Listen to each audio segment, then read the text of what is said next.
নমস্কাৰ আপোনালোক সকলোকে মোৰ ইউটিউব চেনেল টিচাৰ্ছ কৰ্ণাৰলৈ পুনৰ এবাৰ স্বাগতম জনাইছো।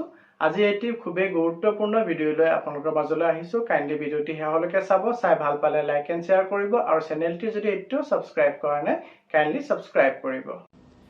ৰাজ্যত প্ৰায় 40,000 নিযুক্তিৰ প্ৰক্ৰিয়া বৰ্তমান পৰিচালনা হৈ আছে।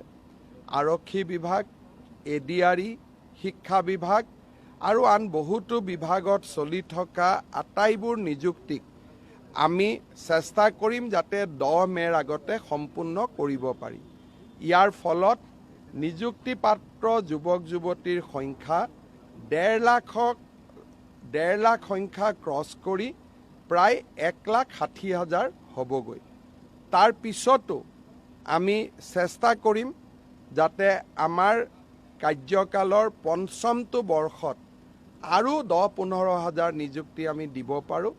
অৰ্থাৎ 1 লাখৰ প্ৰতিশ্ৰুতিৰ পৰিৱৰ্তে প্ৰায় 1,60,70 হাজাৰ যুৱক যুৱতীয়ে চৰকাৰী নিযুক্তি লাভ কৰিব।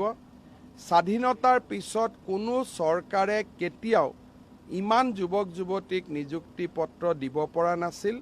অসমৰ ইতিহাসত এই 5টা বছৰ নিযুক্তিৰ ক্ষেত্ৰত এটা স্বৰ্ণীল যুগ হৈ থাকি যাব, তাক মই বিশ্বাস কৰোঁ।